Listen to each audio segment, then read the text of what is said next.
id por todo el mundo y predicad el Evangelio a toda criatura. Ven a nuestra congregación, ubicada en la calle 47, número 2320, Nuevo Sotomayor. Martes y jueves, 7 p.m. y los domingos, de 7 a.m. a 10 a.m. Bienvenidos, los esperamos. Todo lo que Dios está haciendo para que cada uno de nosotros podamos seguir creciendo y poder llegar a ver todas aquellas cosas que el Señor nos ha prometido en su palabra. Todo lo que está escrito en la Biblia se tiene que cumplir, porque es la palabra de Dios, porque Él es el Dios. Y si Él escribió ese manual de vida, quiere decir que se tiene que cumplir. Pero así como para aprender a manejar ciertas cosas tenemos que leer el manual, pues nosotros también tenemos que leer nuestro manual de vida, que es la palabra. Y allí nosotros vamos a encontrar, digamos, exigencias o peticiones de parte de Dios para que nosotros podamos obtener todo lo que el Padre lo ha dicho. Así como cuando nosotros estamos estudiando nos exigen una serie de trabajos, de tareas, de investigaciones, pues de esa manera también el Señor nos coloca dentro de estos parámetros. Nosotros venimos hablando y venimos trabajando acerca de la palabra que Dios le dio al pastor, que tiene que ver con el misterio de la fe, que tiene que ver con lo que está escondido detrás de la palabra fe, detrás de lo que está allí oculto y que aparentemente está oculto, pero cuando uno va a la palabra y uno le presta atención a la escritura, pues todo está ahí, solo que Dios en su momento es el que nos hace ver la realidad de todas las cosas y nos permite conocer lo que Él tiene preparado para nosotros. Yo he titulado este tema que se llama Entrada por la puerta de la fe. Y vamos a mirar porque el apóstol Pablo nos habla con respecto a este tema, nos habla con respecto a eso. El Señor Jesús dice que Él es la puerta, que Él es la puerta que nos va a permitir pasar al otro lado y que cuando pasamos al otro lado vamos a encontrar pastos, aguas y vamos a encontrar todo lo que el Señor ha dispuesto para cada uno de nosotros. Pero nos corresponde a nosotros saber cómo es la cosa, porque para cada uno el Señor tiene una disposición, unos recursos, unas actividades, unas tareas, y somos cada uno de nosotros que tenemos que, con la oración, con las enseñanzas y con todo lo que nos da la palabra del Señor, nosotros podemos encontrar qué es lo que me corresponde a mí. ¿Ya? No todos estamos llamados a hacer lo mismo, pues en cuanto a ciertas cosas, porque todos estamos llamados a evangelizar, a imponer manos, todos estamos llamados a hacerle una tarea de evangelización al Señor, ¿ya? Pero la forma y la manera de cada uno de nosotros, eso ya es propio entre usted y el Señor. La anuencia, la relación, el vínculo que nosotros podemos tener con el Señor, de esa manera es como Él nos va a decir por este camino.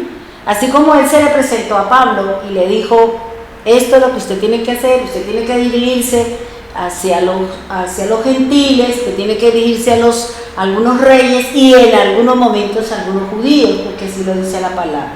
También nosotros conocemos que Pedro era direccionado para los judíos, que Felipe para los eunucos, y ahí cada uno de ellos cogió una dirección para poder llenar toda la tierra del Evangelio, que es lo que hoy en día nosotros podemos ver, la obra, la majestad y todo lo que ellos hicieron hasta aquí nuestra nación y nuestro continente pudo llegar la palabra y se ha sostenido, que ha sido difícil porque siempre se ha tenido la persecución, pero Dios siempre se las ha ingeniado para mantener que su palabra se sostenga. El primer versículo del que nos habla la palabra del Señor tiene que ver, o lo que nos hablaba, que es la base de la enseñanza, es 1 Timoteo 3:9, que dice que guarde el misterio de la fe con limpia conciencia. Nosotros sabemos, según lo que hemos estudiado y lo que nos enseña el hebreo, lo que nos enseña el griego, que la palabra fe significa en los dos idiomas lo mismo, firmeza, y significa fidelidad. En algunos momentos, en algunas partes, nosotros vamos a encontrar esperanza, en algunos vamos a encontrar confianza, en otros vamos a encontrar convicción, pero todo se hace relación a lo mismo, porque son sinónimos y dependiendo de lo que está hablando el apóstol, lo que nos está diciendo la Escritura, se le da como ese calificativo, como ese concepto. Y dice que Pablo le enseña a Timoteo, o le dice a Timoteo, que le enseñe a los que él tiene en sus manos a que guarden el misterio de la fe, que guarden el misterio de la fidelidad y que sean firmes en las cosas que vienen haciendo, y que todo tiene que ver con la obra de la cruz. Y hoy vamos a aprender unas cosas extraordinarias que me ha dado el Señor en estos días de estudio y eso. Y uno dice, es maravilloso cuando el Señor le muestra a uno, cuando uno va en el camino del Señor y uno va entendiéndole al Señor las cosas, y Dios cómo le va viendo a uno un poquito más como el panorama para poder entender lo que está escrito en la palabra de Dios. Fíjese que Pablo le dice que le enseña a guardar el misterio con limpia conciencia. Él le da unas características, y es que esa fidelidad no puede ir contaminada. Esa fidelidad no puede llevar impurezas. Si yo soy fiel al Señor, yo tengo que mantenerme dentro de los parámetros de la Biblia, dentro de los parámetros del Señor. Yo no le puedo decir al Señor que yo le soy fiel a Él cuando mis acciones, mis actos, mi forma de ser o mi manera de actuar no compagina con la Escritura.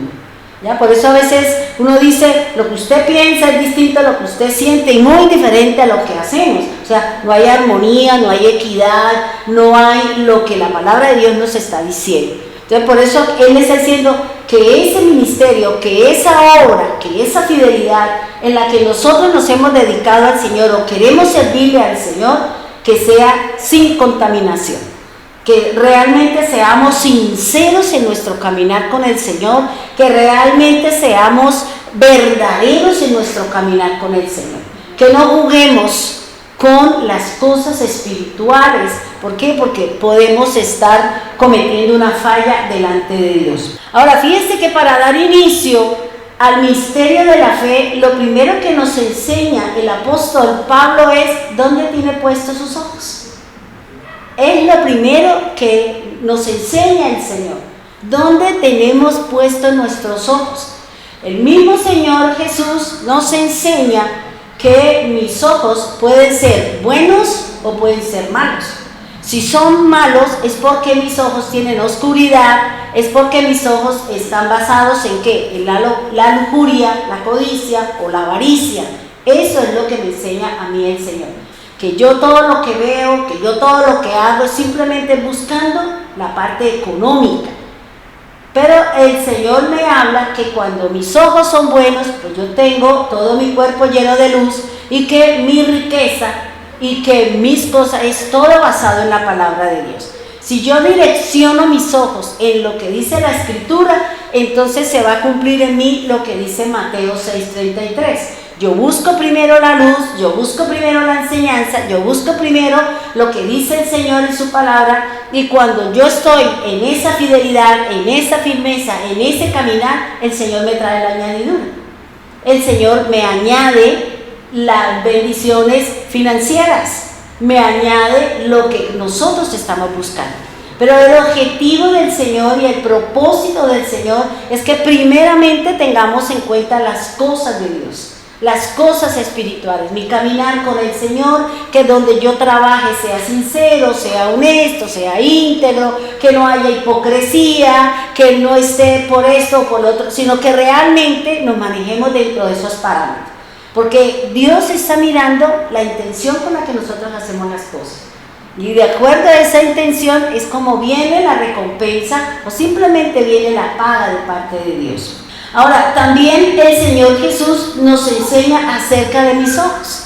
Señor Jesús habla de los ojos buenos y los ojos malos, pero también me habla de los impedimentos que puedo tener cuando yo estoy mirando hacia un lado, que es la viga, que son los problemas que yo veo en los demás, y la paja, que es el problema de mi hermano. O sea, yo no puedo mirar el pequeño problema que tiene mi hermano cuando yo ni siquiera he sido capaz de solucionar los míos, pues ni siquiera he sido capaz de solucionar esta situación que a veces nos cuesta trabajo. Entonces, a eso es lo que nos hace referencia el Señor. Ahora, el otro versículo que es importante, que también el doctor no lo daba, es el que veníamos trabajando, y dice Hebreos 12:2, dice: fijemos nuestra mirada en Jesús. Fíjese que Pablo le enseña ¿a quién? A los romanos. Pablo le enseña a Timoteo, y Pablo le enseña lo importante que es a los hebreos en dónde tienen sus ojos, hacia dónde nosotros nos dirigimos, qué es lo que nosotros estamos haciendo, hacia dónde nosotros nos estamos direccionando, cómo es mi comportamiento, qué tan importante es nuestros ojos, la forma y la manera como nosotros tenemos nuestra mirada. ¿En quién? Vuelvo y le repito, ¿lo tenemos en Jesús o estamos mirando el error de mi hermano, la situación de la persona que está a mi lado? Y vuelvo y le digo, no sabemos la problemática que tiene el pueblo. Nosotros no sabemos, a veces nosotros mismos tenemos unas reacciones, tenemos unos comportamientos y uno dice: uy, yo no creí que yo fuera a reaccionar así. Uy, yo no sabía que yo tenía esta situación, yo creí que todo estaba controlado, ¿cierto? Entonces ahí es donde uno se da cuenta de que nosotros somos una caja de sorpresas. Y uno se queda como mirando y analizando, y uno dice: Dios mío, ¿qué estamos haciendo con nuestra vida? ¿Dónde tenemos puesto? ¿Qué buscamos? Yo estoy buscando solamente el dinero o las cosas materiales, o a mí me interesa es mi vida espiritual. O sea, que aunque yo trabaje, que aunque yo labore, aunque tenga una relación de pareja, aunque tenga eso, ¿cómo yo manejo esa parte? Y que mi relación de pareja, mi trabajo, mis actividades, todo debe ser basado en lo que dice la Biblia, lo que dice la Escritura. No mis propios conceptos, porque el Señor dice que lo que yo pienso no es valedero, porque Él mismo lo dice en su palabra. Nosotros creemos que mi caminar es bueno, mi propio camino es bueno, dice la Escritura. Y resulta que no, porque nosotros siempre todo lo direccionamos es a las cosas de la tierra, es a las cosas de la carne. Y muy poco nosotros miramos hacia arriba. Entonces uno analiza y uno piensa y uno se cuestiona y uno dice: Señor, ¿en dónde tengo mis ojos? Y ese es el común denominador de la gente. Fíjese que ahorita el martes comía con una persona y me llama la atención la forma como direcciona la vida este personaje. Y yo decía, un hombre que salió con honores de la universidad, que se pagó la universidad él solo porque su promedio era 5.55 y la universidad lo becó para poder terminar su carrera. Y yo le decía: oiga, pero si usted salió con honores, si usted por su estudio, por eso usted todo fue becado, ¿por qué usted no está ejerciendo? Decía: no, es que a mí no me gusta eso, yo lo estudié fue porque mi papá quería. Y entonces yo lo estudié porque mi papá quería, entonces yo lo hice. Yo le dije: y es que usted no tenía personalidad, porque mi papá a mí me impuso una cosa y yo le dije: a mí no me gusta. Y quiero, no, yo no lo quiero hacer. Y si no, pues no estudie. Ah, bueno, pues no estudie. Después dijo: no, bueno, vaya a estudiar lo que usted quiera, ¿ya? Pero una persona que obtuvo estas cosas, es que yo tengo un pensamiento libre. Yo decía: ¿qué será un pensamiento libre? Porque eso hoy en día es lo que manejan los muchachos, ¿no? Tengo una persona, déjele la personalidad libre, un pensamiento libre. Y yo decía: ¿para usted qué es el pensamiento libre? No, es que yo pienso diferente. ¿Y en qué piensa diferente? No, y empieza a hablar de política y de fulano. Y yo le dije: mire, ¿sabe qué? Yo lo único que le voy a decir a usted es lo mismo que le he dicho siempre.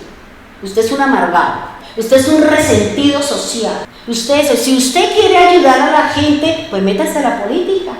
Porque eso es política, es ayudar a los demás. No, pero por eso, entonces yo no lo entiendo a usted. Y se dice un montón de cosas, que tiene esto, que quiere aquello. Pues cuando uno quiere, pues uno hace camino. Y entonces, ¿usted qué hace? Entonces, una carrera de la universidad prestigiosa aquí en Bucaramanga, y que usted sea de agente vendedor. Oiga, eso sí que está bien complicado. Y eso me decía que él se sentía chévere. Así yo le dije, bueno, si a usted eso lo llena, pues yo qué puedo decir, ¿ya? Pero uno piensa, digo, Señor, entonces ¿para qué duró 5 años en la universidad, más el tiempo para ir a hacer otra actividad diferente? Entonces yo decía, bueno, ahí hablamos y yo me reía, yo decía, Señor, verdaderamente que nosotros estamos bien locos, tú y yo estamos locos, Lucas. ¿Por qué? Porque a veces la gente no sabe qué es lo que quiere. Y hoy en día son los jóvenes así, los jóvenes no saben para dónde quieren. No quieren trabajar, quieren que la mami le dé todo, el papi le ponga todo. Y yo decía, bueno, de todas maneras es su problema.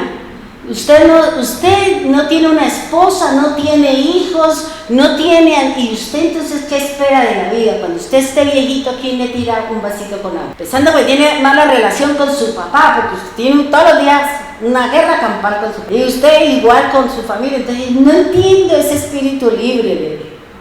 ¿Ya?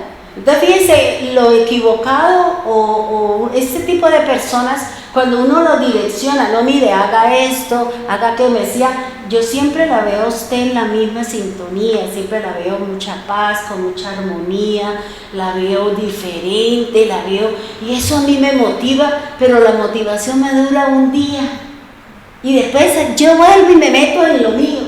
Yo dije, hasta cuando uno no tome la decisión de querer cambiar, luchar y batallar por uno ser una persona diferente, eso le pasa a usted. Y usted se va a morir sin ejercer su carrera, sin tener una familia, sin tener dinero, sin tener nada. Entonces uno se pone a pensar y uno se cuestiona realmente qué es lo que quiere la gente. De ahí uno dice, Señor, estamos bien perdidos. Otros porque son demasiado, tienen muchas actividades, quieren muchas cosas, pero no involucran a Dios. O sea, en su propio esfuerzo, en su propio trabajo, en su propio tesón, pero no involucran al Señor. Y aquí el Señor está diciendo, sí, yo los quiero prosperar. Porque el que guarda mi palabra, la respuesta es que yo los prospero y lo enriquezco. Eso dice la Escritura. Eso dice la palabra de Dios. Pero como nosotros desconocemos la esencia y la raíz de la palabra de Dios, pues nosotros solitos estamos buscando la forma, haciéndole nosotros solos, sin invitar al dueño de la plata, sin invitar al dueño del oro, sin ponerle atención al Señor, y ahí venimos nosotros en la lucha y ahorcándonos nosotros solitos, cuando tenemos el favor de Dios. Entonces fíjense que, miren lo que dice aquí Hebreo, dice, fijemos nuestra mirada en Jesús, y dice, pues de Él procede nuestra fe, y en Él, ¿quién me la perfecciona? O sea, yo estoy buscando de dónde viene mi fe, o sea, la fidelidad viene de Cristo. Para que yo le sea al Señor fiel, para que yo le sea al Señor firme en las decisiones y en la obra del Señor, Él me está diciendo, es con Cristo. Y si yo pongo mis ojos en el Señor, dice, de Él proviene la fidelidad, de Él viene lo que usted está buscando. Porque a través de la fidelidad, a través de la firmeza, a través de la convicción, a través de la confianza, a través de la seguridad, es como yo voy a obtener lo que estoy buscando.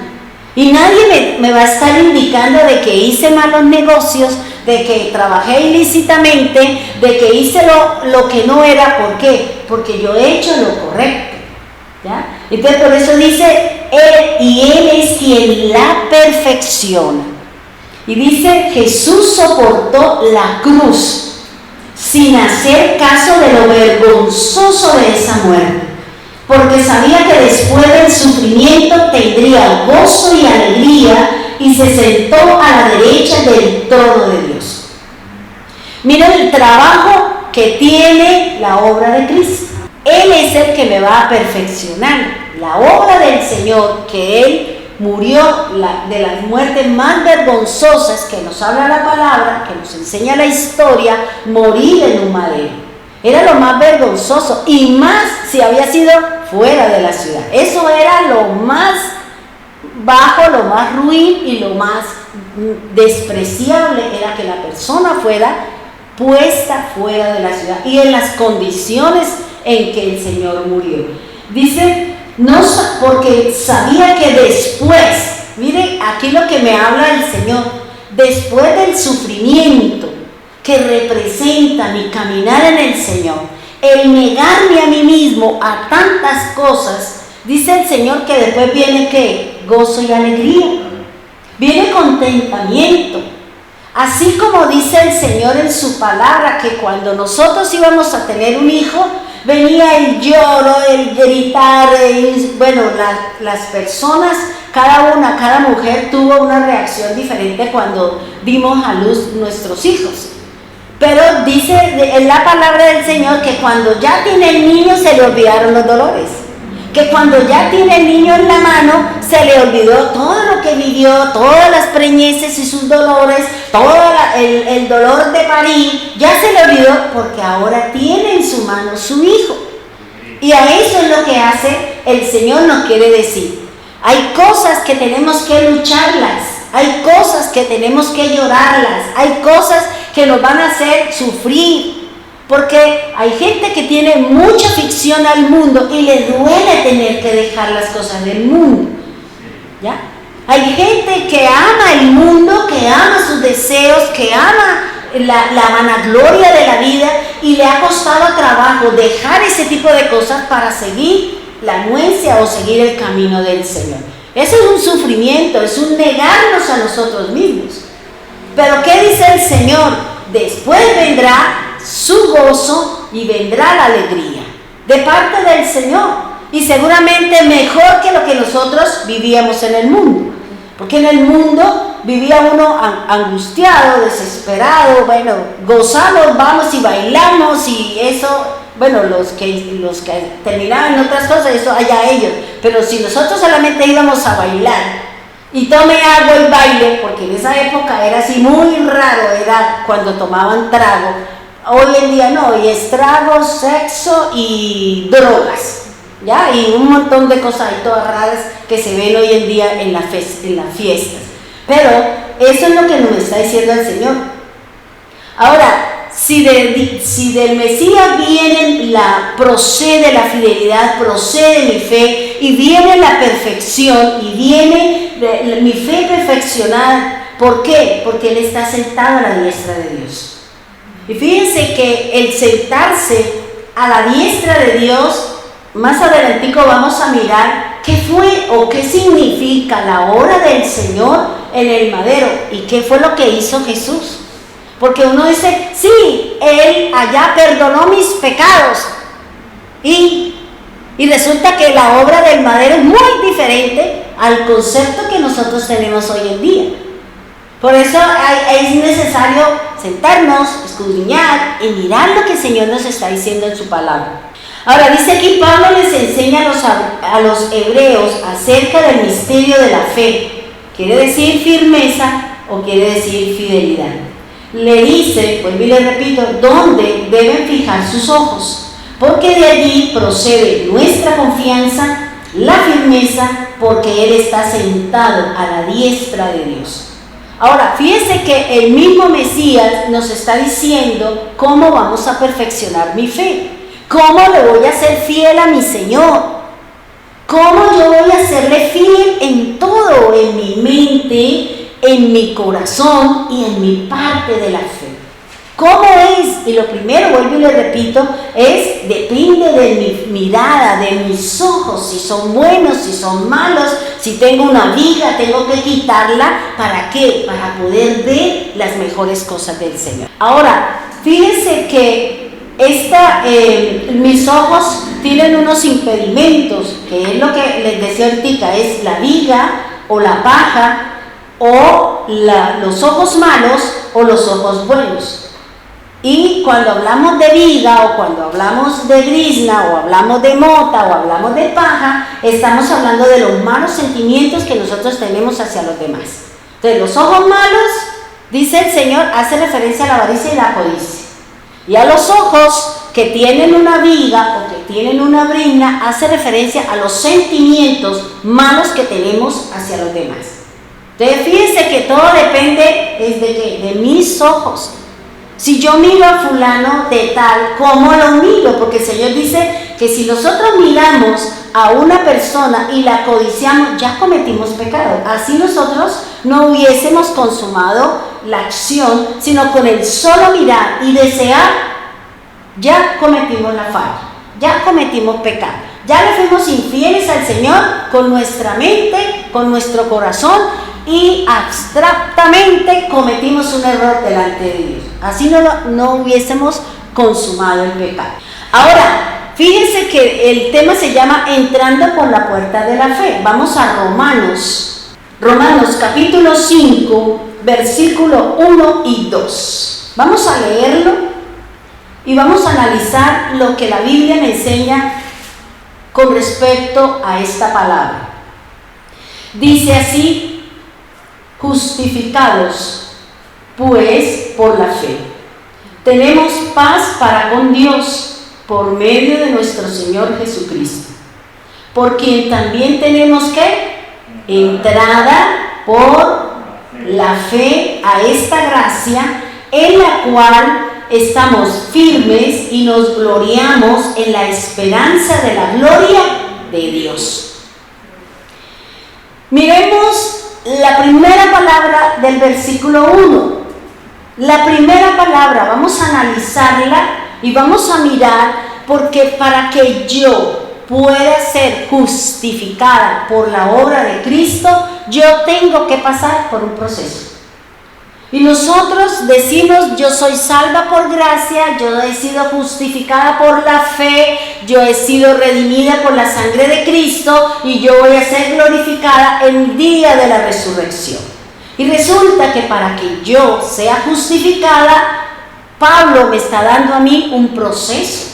Así como para nacer de nuevo, cuando yo les enseñé a ustedes que no era simplemente haciendo una oración, que ni siquiera se encontraba en la Biblia, sino era nacer de nuevo, y era nacer del lavamiento de la regeneración por la palabra y la renovación por el Espíritu Santo. En la medida en que nosotros, la palabra me va cambiando, la palabra me va transformando, la palabra va haciendo una obra en mí, el Espíritu de Dios también va haciendo una tarea en cuanto a mi fe y a mi búsqueda con el Señor. Entonces fíjense cómo el Señor nos está mirando y nos está diciendo: oye, no es solamente porque usted haga una oración que usted va a entrar al reino. O como decía alguien por ahí: a punta de dólares la entro a la iglesia, al reino de los cielos. Dice uno: Dios santo, ¿cómo nos atrevemos nosotros a decir ese tipo de cosas? ¿Ya? Entonces, aquí lo que el Señor está diciendo es, dice, justificados. En este versículo, el apóstol Pablo también le está escribiendo a los romanos. Mire Pablo cómo le escribía, porque es importante mi justificación y mis ojos donde los pongo, y mi obra delante de Dios. Aquí dice que Pablo le escribe a los romanos y le está diciendo qué es lo que es importante.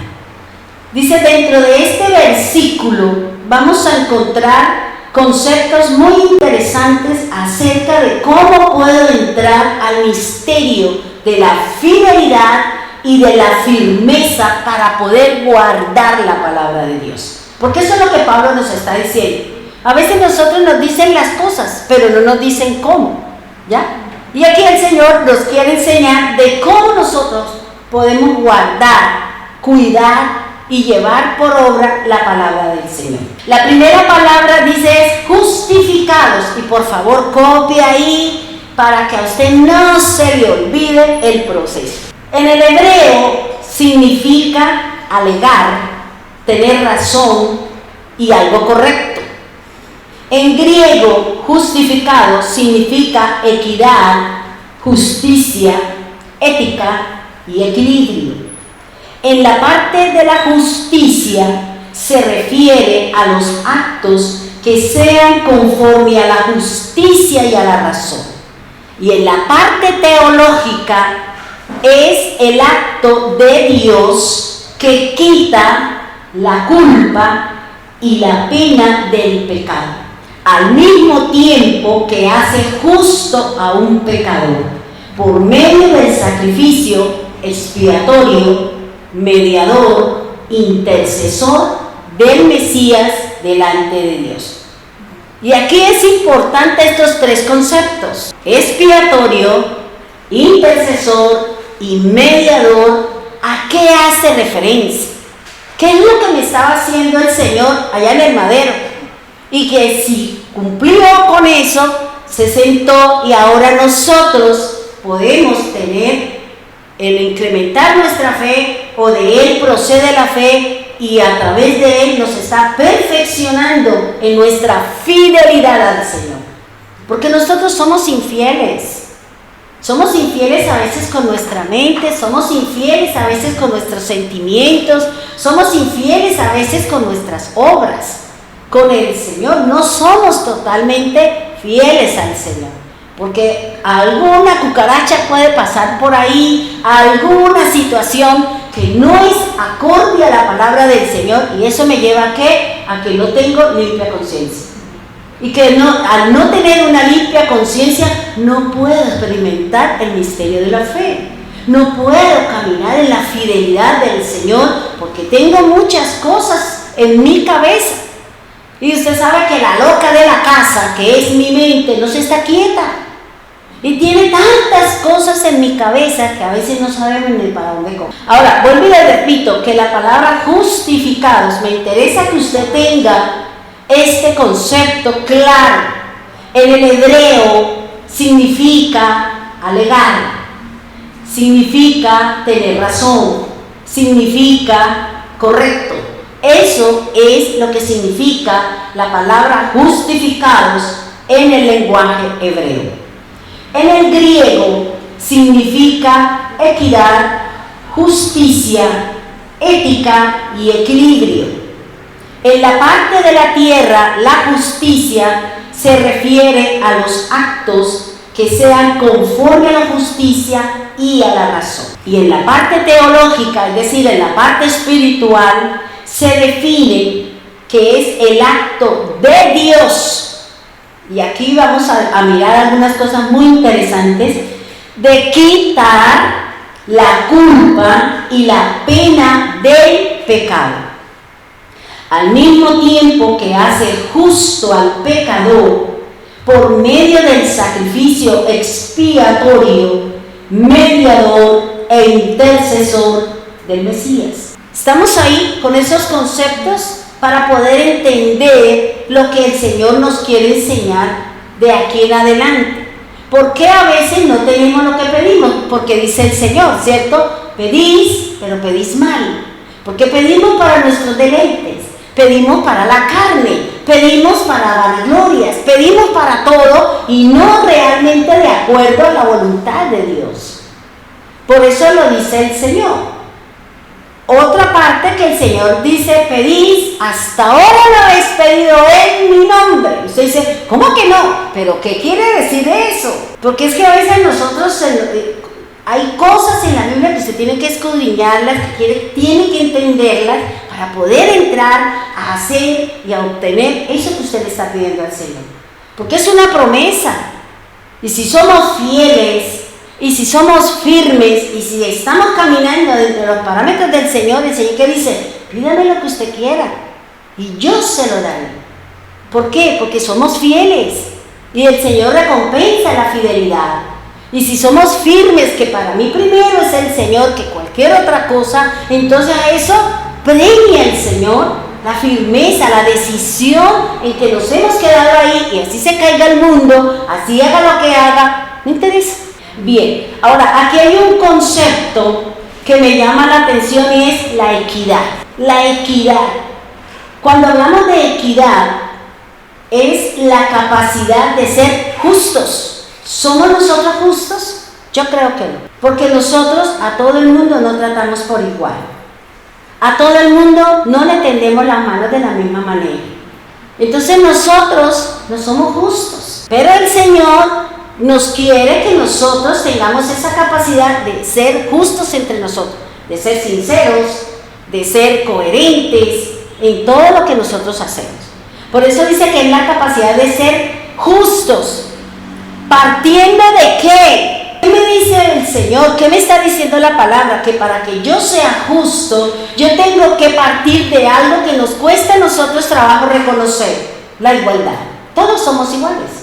Lo que yo siempre le he dicho a ustedes, todos somos igual de importantes para el Señor. El niño, el adolescente, el líder, todos nosotros somos iguales para el Señor. Que algunos tengan título, que algunos tengan esto, que tengan plata, que tengan... Eso no tiene nada que ver con el Señor. Eso son bendiciones, son añadiduras que de pronto Dios le ha dado. Pero parte de un principio, hermano, que todos somos iguales.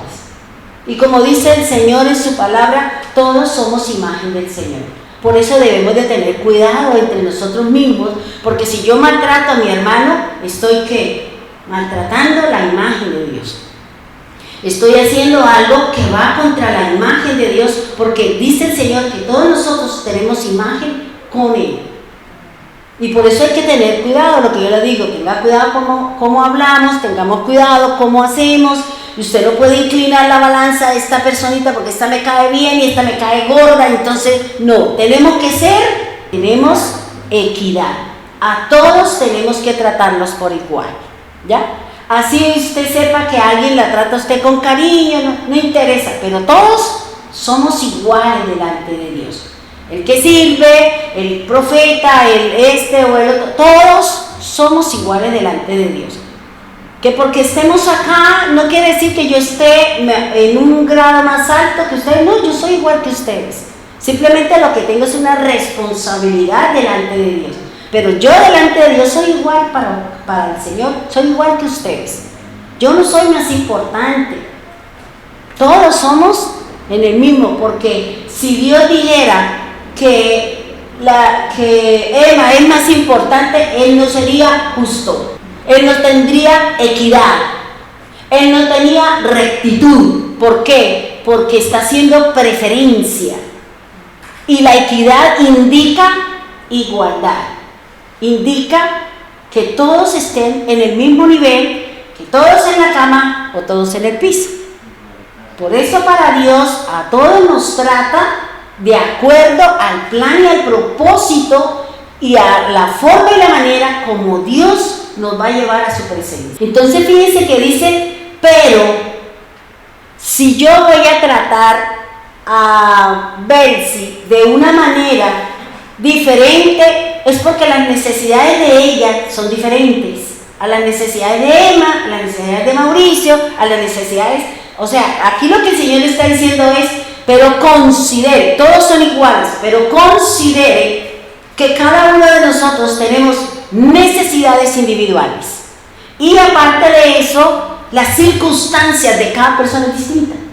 O sea, que el Señor a todos nos trata por igual, pero al mismo tiempo hace la diferencia.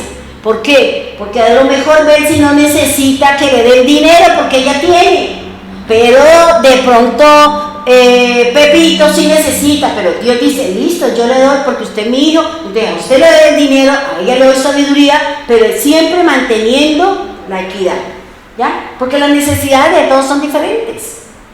Todos necesitamos de afecto, o ¿quién no quiere que lo amen? Todos queremos que alguien nos ame, que alguien nos valore, que alguien nos respete, ¿cierto? Queremos sentir un abrazo el día que uno dice, ay, ojalá que alguien me diera un abrazo, porque eso es de nosotros. No se crea que no necesitamos de los demás, claro que sí, nos necesitamos los unos a los otros. Por eso el Señor, ¿qué le dijo a Adán cuando lo vio que terminó la tarea y rascándose la cabeza y ahora yo qué hago? ¿Y qué dice el Señor? No es bueno que estemos solos. Siempre necesitamos tener una amiga, un amigo, un compañero, bueno, una relación de pareja. Eso sí ya lo define cada uno. ¿De acuerdo a qué? A la necesidad y a lo que Dios diga, usted lo necesita o usted no lo necesita. Eso lo define el Señor. ¿Me hago entender hasta ahí? Ahora, fíjense que dice en la parte de teológica que dice, es el acto de Dios. Cuando habla de los actos, y aquí es lo que yo quiero explicarles y enseñarles algo que Dios me enseñó hace unos días. Dice, cuando se habla de los actos, se habla o se hace alusión a la justicia divina de Dios sobre nuestros comportamientos y sobre los hechos y obras de cada uno de nosotros. Ahora, ¿por qué Dios establece justicia sobre mí? Por eso le digo, para ser justificados necesitamos pasar por el juicio y la justicia de Dios. Para ser justificados, para ser perdonados, redimidos, absueltos, necesitamos pasar por el juicio de Dios y establecer la justicia divina del Señor en nosotros. ¿Sí me van a entender? Ser justificados es el último eslabón. Primero tenemos nosotros que ir al juicio del Señor para que Él establezca la justicia y de acuerdo a mis obras, de acuerdo a mi comportamiento, Él me dice, quedas absuelta, hago justicia. Y como hablábamos, tienes razón, estás en lo correcto, tienes equilibrio y estás perdonado. Ese es el mover. Por eso el Señor dice, todos vamos a ir a un juicio.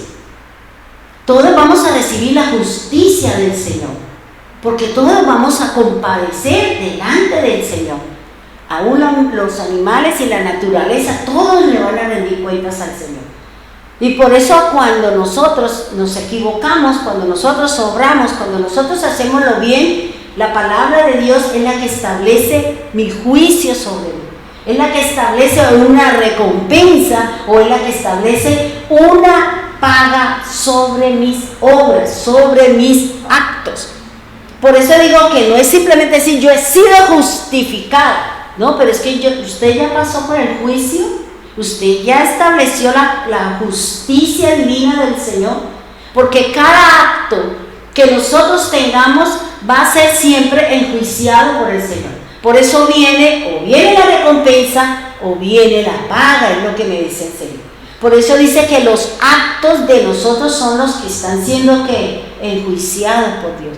Y por eso la función del Espíritu Santo, ¿qué es? Convencernos de ¿qué? De juicio, de justicia y de pecado. Entonces fíjense que muchos de nosotros hemos cometido pecado, hemos cometido fallas.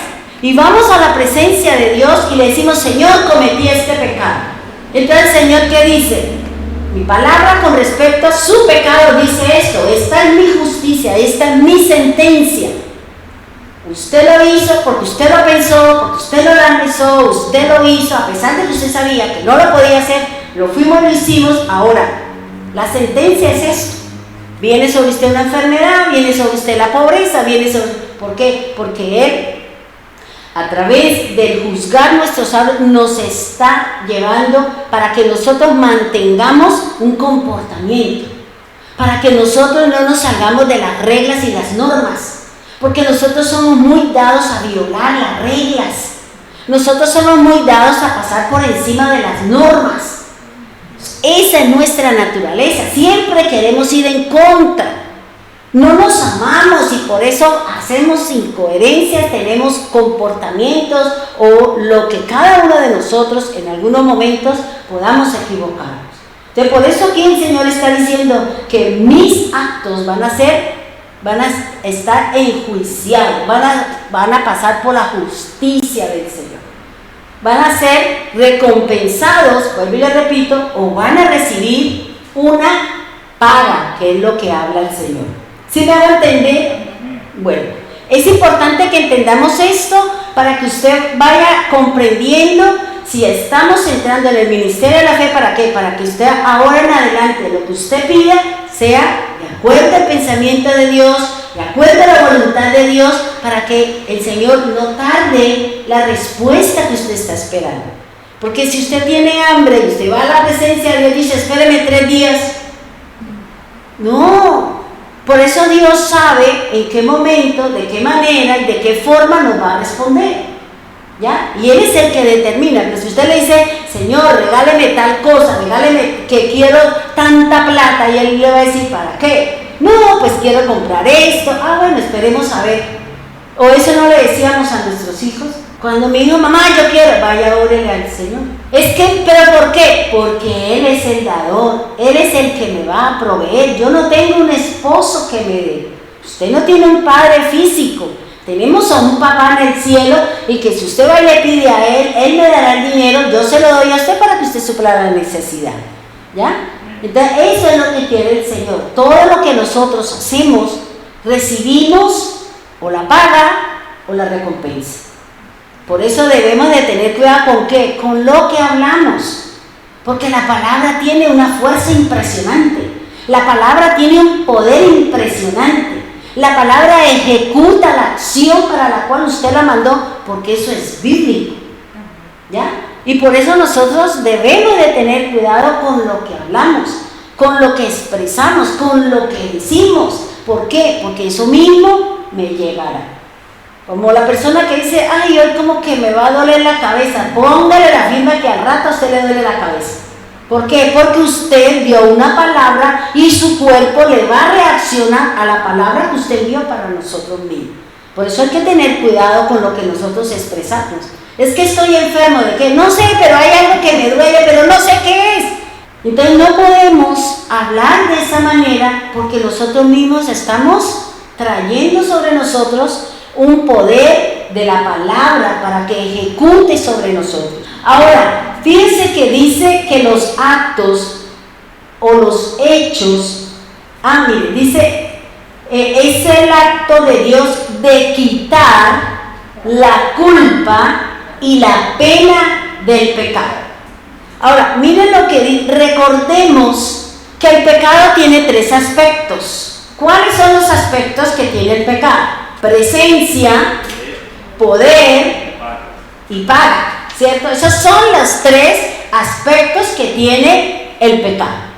Entonces, para que Dios nos pueda quitar la presencia del pecado, el poder del pecado y la paga del pecado, Él necesita creer en la obra plena y completa que hizo el Señor en el madero. Allí es donde el Señor ejecutó la obra ¿de qué? De quitarnos la culpa, de quitarnos la pena o la paga del pecado. Si nosotros vamos un poquito hacia Éxodo o Levítico, más que todo Levítico, cuando él habla de las ofrendas y los tipos de ofrenda, era dependiendo del tipo de pecado que nosotros habíamos cometido. Si era con culpa, si era por pecado, si era de acción de gracia, o qué tipo de acción hicimos nosotros por el cual la palabra o la instrucción del Señor era que se debía realizar unos actos para que esa paga, para que ese pecado, para que esa culpa, para que esa situación quedara ¿qué? Cubierta por el sacrificio o por la oblación o por la libación que había hecho el sacerdote con respecto a la persona que había cometido la falta.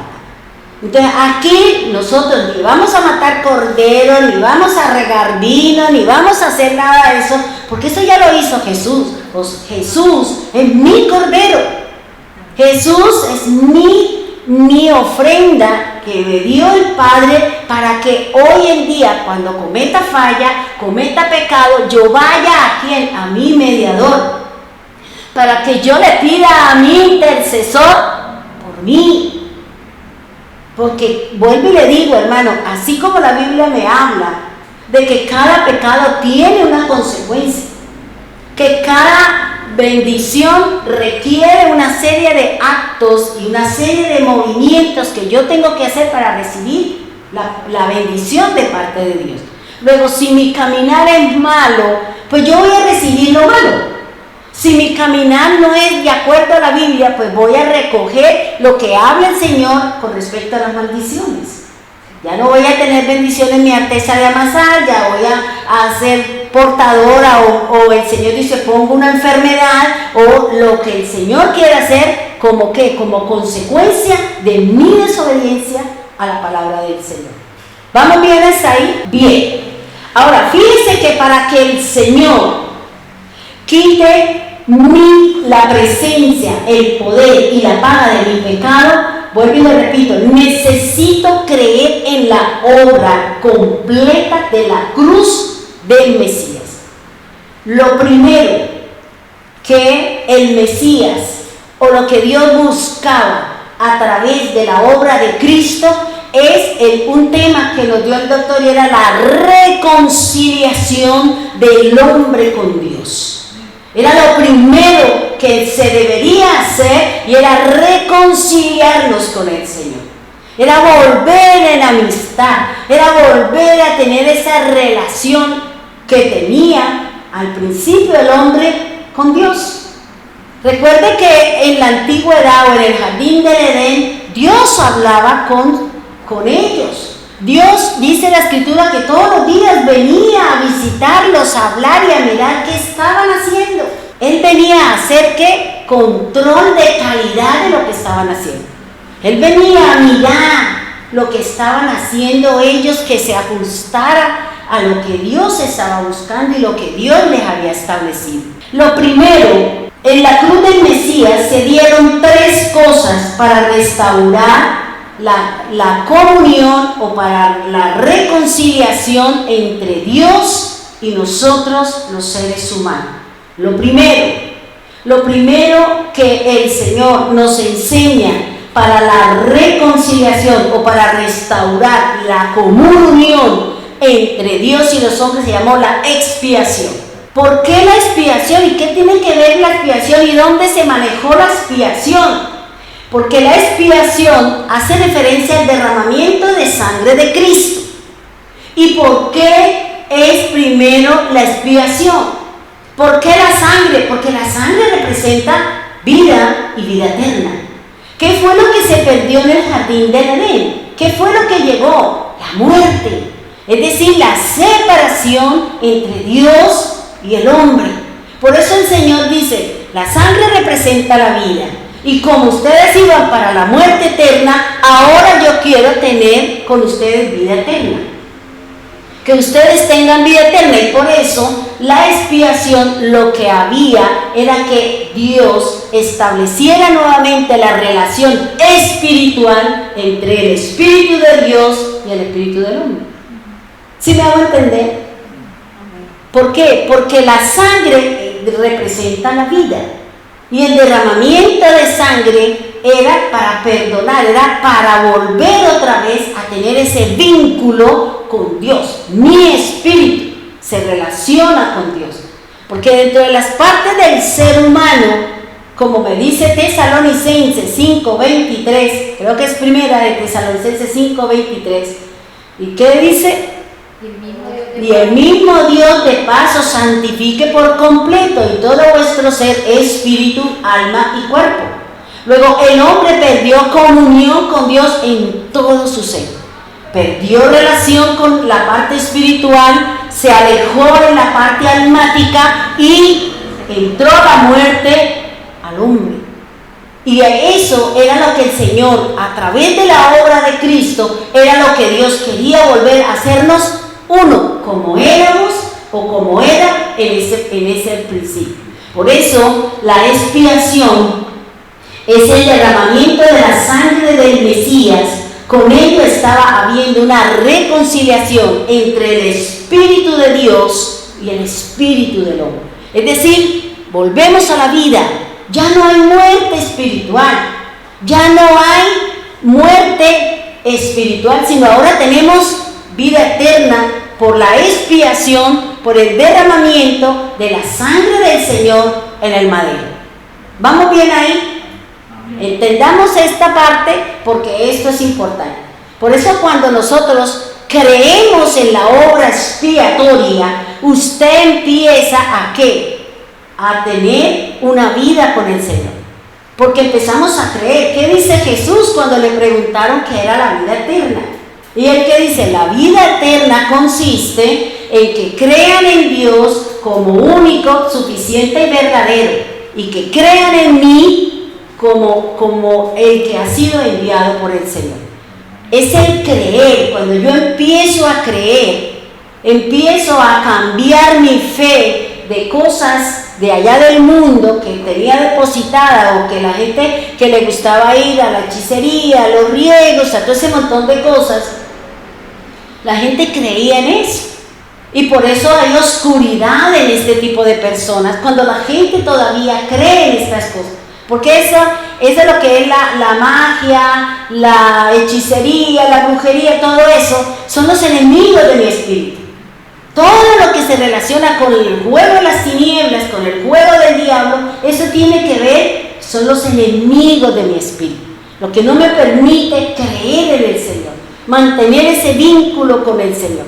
Por eso lo que dice el Señor, vuelvan a amistad conmigo, pero ¿cómo lo hago? Creyendo en el Señor, creyendo en la obra expiatoria, porque a través de la sangre es como nosotros empezamos a tener una parte espiritual, porque mi espíritu es lo que se relaciona con Dios. Mi espíritu renovado, mi espíritu, que el Señor lo que está haciendo es que yo me pueda relacionar con el Padre, en la parte espiritual. Por eso oramos y el Señor nos escucha, el Señor nos responde. Por eso ya podemos hablar y Él nos habla y Él nos dice cosas, porque ya hay una amistad, porque ya hay una comunión, cuando hay ya una relación espiritual entre el Espíritu de Dios, mi espíritu, por medio del Espíritu Santo. ¿Sí estamos ahí?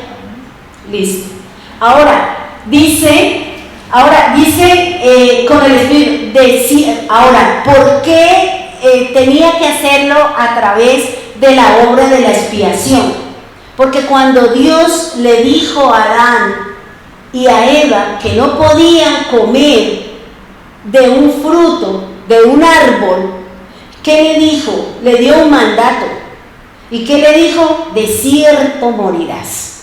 Y esa muerte no era física, porque ellos comieron y no se murieron, sino era la separación que había entre el hombre y Dios. Por eso el Señor dijo, de cierto morirás. Y cuando ellos pecaron, dice que el Señor dice, se van, fuera, no quiero nada. Pero había una manera, una forma de cómo Dios quería tener un contacto con el hombre, y era a través de los sacrificios, a través de las ofrendas, a través de obras. ¿Para qué? Para cubrir, pero siempre la naturaleza del hombre y la naturaleza del ser es pecadora. Ahora, fíjense que ahora vamos a hablar del otro concepto, que es la obra mediadora. Esta obra mediadora se relaciona con mi alma. El Mesías es el mediador entre Dios y los hombres. Por eso el Señor dice en Lucas, con paciencia ganaréis vuestras almas. Yo debo ser paciente conmigo mismo. A veces la gente se exige demasiado y dice, es que yo me golpeo y es que yo me exijo porque entonces se va a hacer una carga y se va a convertirse en un problema usted con usted misma. ¿Por qué? Porque nos estamos exigiendo más allá. Y tenemos que es con paciencia, dice el Señor. Cometimos un error, volvimos a fallar, volvimos a equivocarnos, volví a pecar con mi mente, volví a tener un sentimiento contrario a la palabra, o simplemente tuve una obra que no está conforme al Señor. Entonces, cuando yo cometo una falla, cuando yo cometo un pecado, tengo que ir ¿a quién? A mi mediador. Tengo que ir, ¿por qué? Porque la que peca es el alma. El alma es la que peca. ¿Por qué? Porque nace de mi corazón un pensamiento malévolo, un pensamiento de la carne o un pensamiento de vanagloria. Porque no es mi cuerpo el que va a ser juzgado, no es mi espíritu el que va a ser juzgado, porque la Biblia dice que el espíritu volverá a Dios porque Dios me lo dio, porque en mí representa la vida. Pero la que va a ser juzgada es mi alma. Va a ser juzgada mis pensamientos, va a ser juzgada mis emociones, va a ser juzgada mis obras, mis comportamientos. Esa es la que el Señor nos está diciendo. Por eso mi alma necesita un mediador. Necesitamos a alguien que esté a la diestra de Dios, para que cuando yo vaya a la presencia de Dios, cuando yo vaya al Señor, tengo ahí, ¿quién? Mi abogado. Tengo ahí el que le va a decir, padre, téngale paciencia, mire que yo morí, mire que yo le perdoné, mire, es que va a buscar una razón para que el padre no establezca un juicio o una sentencia fuerte sobre mí, sino una disciplina, porque una cosa es la disciplina del Señor y otra cosa es la paga ya o la sentencia que el Señor tiene sobre algo.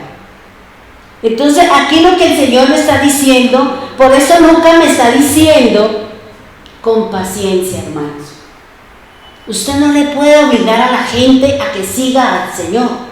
Es que si no lo sigue, quite estos matachos, quite. ¿Por qué? Nosotros somos muy débiles, pero es que no quieren entender. ¿Y usted cuánto tiempo duró para llegar al camino del Señor? ¿Usted fue flexible? ¿Usted acató de una vez? ¿O usted se escondía? ¿O usted hablaba? ¿O usted...? ¿Cuál era la reacción que nosotros teníamos cuando nos hablaban de Cristo? Yo tengo mi fe. No, yo creo en Pepito, yo creo en Menganito y... No, a mí no me venga con eso. Eso era, yo me escondía. Cuando llegaba mi hermana, yo me escondía en el closet.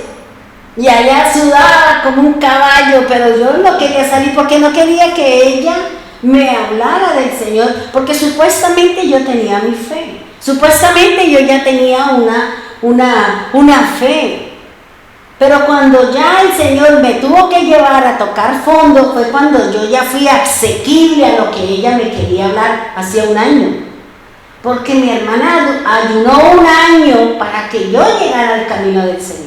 Y ella me decía, yo ayuné, yo le lloraba al Señor porque yo conocía su situación, Elsa, en la casa, y yo decía, Señor, ayúdela por eso. Y a pesar de que yo tenía mi problemática, yo no quería conocer del Señor. Yo nunca tuve a nadie en mi corazón, solamente, y Dios lo sabe, para mí siempre existió fue Jesucristo.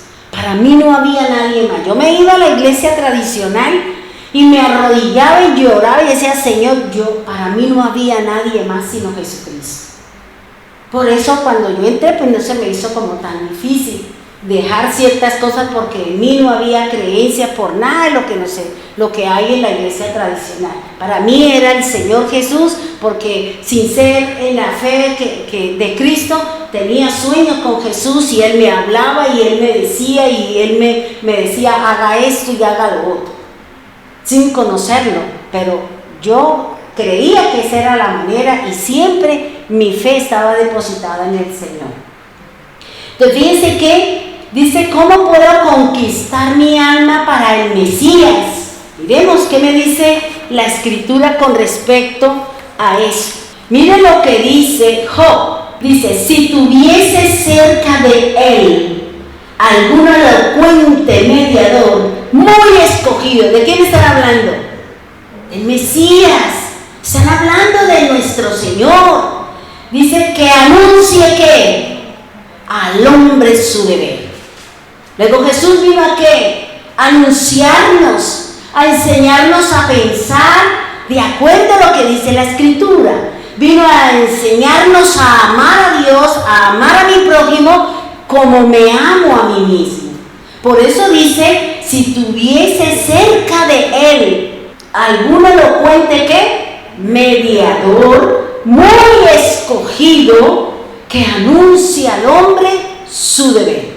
Y eso es lo que está haciendo Jesús.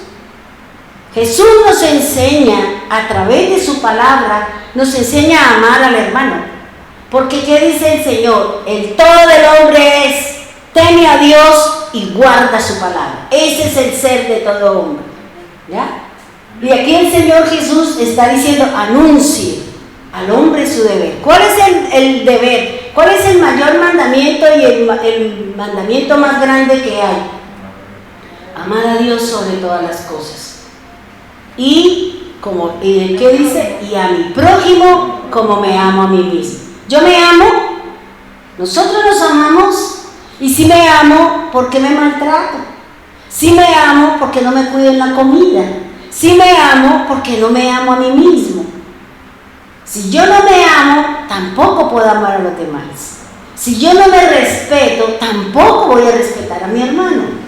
Si yo no me valoro, tampoco voy a valorar a mi hermano. ¿Por qué? Porque yo no lo vivo. Porque no lo sé hacer, ¿ya? Por eso aquí el Señor está diciendo, hay un mediador que nos está enseñando a nosotros el deber de nosotros, amarnos, respetarnos, ayudar a mi hermano, hacerle siempre lo mejor y apoyarlo y ayudarlo y entenderlo en medio de una situación. Porque a nosotros a veces se nos hace fácil criticar una situación. Y más si no estamos presentes, sí que peor tenemos esa situación. Ahora dice, entonces la obra mediadora del Mesías está relacionada con el alma del hombre, porque allí encontramos la mente, las emociones y la voluntad. Ahora, sabemos que la parte de mi ser que peca es mi alma, por eso el Señor tuvo que acudir a algo, añadir la ley. ¿Para qué? Para controlarnos, para limitarnos, para establecer parámetros, para establecer límites. Así como el Señor le puso límites a los ríos, a los océanos, y si ustedes se han dado cuenta, el océano Índico con el océano Pacífico son dos colores diferentes y ellos no se mezclan. Llegan, se relacionan, hacen esto y cada uno coge para lo suyo. Y uno dice, Dios santo, y esto como yo me quedo mirando y lo miro y digo, yo sí quiero ver que se combine, pero me quedo ahí y viendo que no, porque Dios así lo estableció. ¿Ya? Dios le puso leyes a todos. Dios le puso normas a todo, a los animales, a las constelaciones, le puso leyes y normas a todas las cosas. Y si cuando Él creó el sol, la luna, las estrellas y todo, le puso reglas, ¿por qué nosotros no? Con mayor razón, porque Dios sabía el plan que tenía con nosotros. Por eso nosotros nos manejamos es con puras leyes. En nuestras casas nosotros tenemos normas, tenemos reglas, ¿sí o no? Mi papá cuando teníamos novia a las 8, pa' adentro, mijita, y váyase el novio y usted échese a dormir. Que si íbamos a bailar, llegábamos como la Cenicienta a las 12, porque después de las 12 no se podía, y teníamos que llegar a las 12. Entonces, hoy en día también hay una serie, y más hoy en día la nueva normatividad que hay. O sea, todo se mueve bajo normas. Mi alma tiene que tener reglas, mi mente tiene que tener normas y reglas. ¿Por qué? Porque Pablo dice que mi mente se rebela contra la ley de Dios. Dice, hay una regla, hay una norma, hay un mandato, una ley que se revela, mi cuerpo se revela contra las cosas de Dios. Y por eso Dios tiene que colocar parámetros. Dios coloca una serie de situaciones, ¿para qué? Para someternos, para llevarnos a nosotros que no nos salgamos de control. Y sin embargo, simplemente uno ve que la gente pasa por encima, ven el rojo y hay un montón, entonces se suben por el andén, se pasan por la jardinera. Bueno, eso es un caos que uno dice, ay Dios mío, y más adelante lo ve uno por allá con la cabeza quién sabe en dónde. ¿Por qué? Porque no se aman a sí mismos. Y cuando yo, no es que tengo que correr, no, más vale perder un minuto en la vida y no la vida en un minuto. Y nosotros somos así, el diablo nos está llevando para que nosotros nos destruyamos, porque nuestro corazón es malo, dice la palabra, porque de mi corazón salen las malas cosas, dice la Escritura. Y por eso con la palabra de Dios tenemos que hacer ese choque de trenes entre, no, eso no es así, la Biblia me enseña esto y tengo que cambiar el pensamiento de mi carne, el pensamiento del mundo por la palabra de Dios. Entonces por eso lo que me dice aquí el Señor, Él tuvo que acudir a añadir la ley para mantener el alma del hombre sujeta a Dios. Y miren lo que dice Gálatas 3:19 dice, entonces, ¿para qué sirve la ley? Fue añadida a causa de ¿qué? De las transgresiones, hasta que viniese la simiente a quien fue hecha la promesa, y fue ordenada por medio de ángeles en mano de un mediador. Entonces, fíjense lo que me está diciendo aquí. ¿Para qué me sirve la ley? para colocarme límites. Por eso dice que fue ¿qué? Añadida. ¿Por causa de qué? De las transgresiones. ¿Y qué son las transgresiones? Cuando yo violo un mandato del Señor. Cuando el Señor le dijo a Eva, no coma, y ella comió. ¿Cuál era la sentencia? La muerte, es decir, la separación entre el hombre y Dios. La parte espiritual, porque el alma siguió y el cuerpo también. Pero la relación ya con Dios ya cambió. Ya no había ese vínculo, ya no había esa conversación en que todos los días el Señor venía a mirar su creación. Entonces, es lo que me está diciendo ahí. Entonces, ¿para qué sirve la ley? Fue añadida a causa de las transgresiones. Si usted mira, cuando Caín se casa y forma, sale y se va, dice la palabra que ya en la segunda o tercera generación de Caín es donde ya entra el adulterio, entra la poligamia, entra lo falso, entra ya todo tipo de pecado. ¿Por qué? Porque Dios lo maldijo a él. ¿Por qué? Por sus acciones. Dios estableció una justicia y un juicio sobre Caín. ¿Debido a qué? A su mal comportamiento. Mató a su hermano porque su corazón era malo. Porque las acciones de él no estaba contento con lo que él tenía. Él no estaba, su pensamiento, como decía el Señor, vosotros sois de vuestro padre el diablo, del maligno. ¿Por qué? Porque nuestras acciones son malas. Porque las acciones de Caín no eran acorde a lo que Dios estaba pidiendo. ¿Ya? Entonces, por eso aquí dice el Señor que la ley fue añadida. ¿Para qué? Controlarnos. Entonces, se imagina si no hubiesen normas para el transporte, normas para todas las cosas, ¿cómo sería esto? Y eso que estamos viendo, el caos que hay sobre la tierra. Estamos viendo una cantidad de cosas impresionantes. Que uno dice, Dios mío, Señor, ¿qué nos falta? Señor, eso es mejor no tardes tanto, venga rapidito por nosotros, porque eso es lo que yo le digo, y no, Señor, esto yo cada vez lo veo más feo, mejor venga por nosotros. Pero uno dice, y mi familia, y los que no han llegado, ay Señor, usted dice, tenga misericordia, el que tenga misericordia, y tenga bondad, al que tenga bondad, pero vámonos de aquí, Señor, porque esta cosa se puso fea. O como decimos nosotros, está color de hormiga. Entonces fíjense lo que me está diciendo el Señor. Ahora, miren lo que dice Hebreos 8:6. Dice, pero ahora, tanto mejor ministerio es el suyo, cuanto es mediador de un mejor pacto establecido sobre mejores promesas. Luego, fíjense que el Señor, ¿qué está haciendo? Mediando por nuestra alma. Mediando para que mis pensamientos se ajusten a la palabra de Dios. Para que mis pensamientos se alineen, mis sentimientos sean de limpia conciencia para yo poder experimentar el gozo del Señor, las bendiciones de Dios, para yo tener una bonita relación con el Padre. Para que podamos escuchar la voz de Dios todos los días. Cuando podamos entender los mensajes, las enseñanzas, las alabanzas y todo lo que nos enseñan cada noche. Aún de pronto lo que usted estudia, de pronto otras enseñanzas que usted tiene la oportunidad de escuchar, de alimentarse. Entonces fíjense que aquí el Señor me está diciendo de qué, de que mi alma tiene un mediador. Y ese mediador es Cristo. Porque Él está donde? Sentado a la diestra de Dios Padre.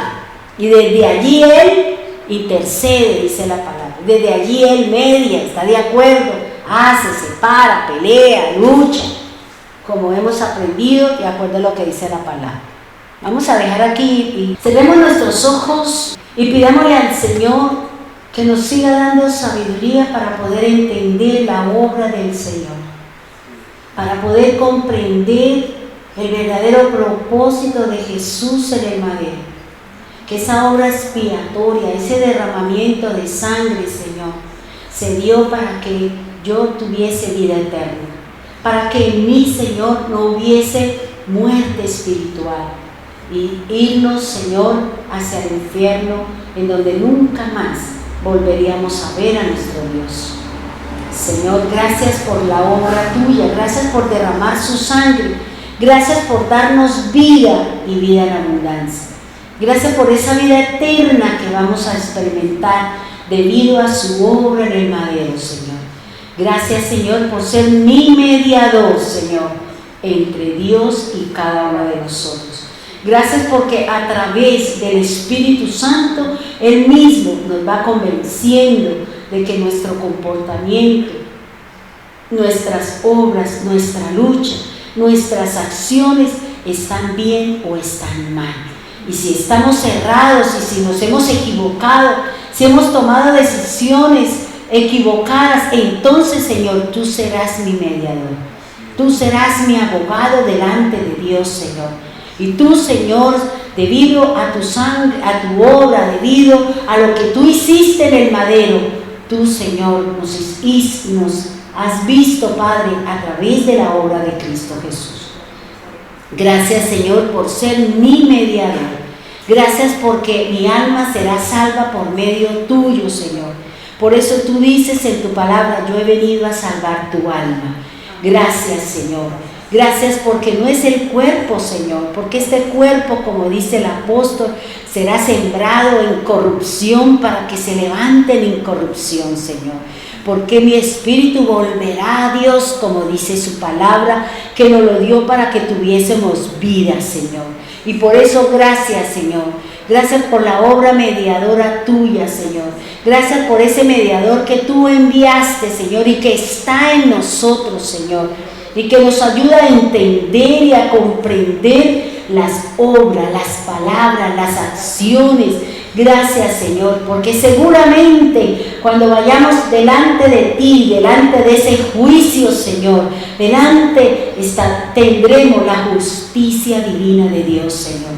Gracias, divino Salvador. Gracias, Dios amado, Dios eterno, Señor. Gracias, Señor, porque cuando veamos que para ser justificados necesitamos conocer la justicia de Dios, para poder ser llamados justos, Señor. Gracias, Señor, por cada cosa que tú nos vienes enseñando. Gracias, Señor, por cada luz que nos estás dando, Señor, a través del misterio de la fe, de la fidelidad, de la firmeza. Ayúdanos a poner nuestros ojos delante de ti, Señor, que sean en ti, en las riquezas tuyas que son la palabra, Señor. Y gracias por esas añadiduras, Señor, que tú vas a traer. Así como tú controlaste la avaricia y controla la avaricia, la codicia y la lujuria, Señor, por el dinero, y tú lo estableciste mediante el dar, Señor. El dar ofrenda, primicia y diezmo. De esa manera tú controlas, Señor, la avaricia y la codicia que se puede despertar cuando tú traigas la riqueza, cuando traiga la prosperidad, Señor, como tú vienes enseñando a tu pueblo, Señor. Gracias, divino Señor. Bendiga a tu pueblo, Señor. Bendíganos, Señor. Gracias porque para ti todos somos iguales, Señor. No hay nadie más grande ni pequeño. Todos estamos en la misma balanza, Señor. Todos tenemos el mismo Dios, tenemos el mismo Espíritu, tenemos la misma fe, Señor. Y por eso te damos gracias por esa equidad, por esa rectitud, por ese juicio que cada uno de nosotros recibiremos, Señor. Gracias, divino Señor. Ahora te ruego, Señor, que bendigas el pueblo de Bogotá, Señor, con su líder Albayanet, Señor. Bendigas el pueblo de Piedecuesta, Señor, con su líder Cristian y su esposa, Señor. Bendiga, Señor, a Elina allí en Medellín, Señor, con su esposo. Bendiga, Señor, a Víctor y a Claudia en Cúcuta, Señor. Bendígalos allí, Señor. Gracias, Dios. Y bendíganos a nosotros los que estamos aquí, Señor. Bendiga a todos aquellos que tienen un grupo en su casa, que tienen un ministerio a través de su celular. Bendiga, Señor, ese liderazgo, esa forma y esa manera como evangelizan, Señor. Bendiga, Señor, estas puertas que se abren, Señor. Dale luz, dale sabiduría, dale entendimiento a todos, Señor, los que necesitamos de ti, Señor. Guárdanos, cuídanos, Señor. Bendiga también al pastor allí, Señor, donde se encuentra descansando y disfrutando, Señor, con su familia, Señor. Gracias, Dios amado, gracias, Dios eterno, gracias, soberano Cristo. En el nombre poderoso de Jesús, amén y amén.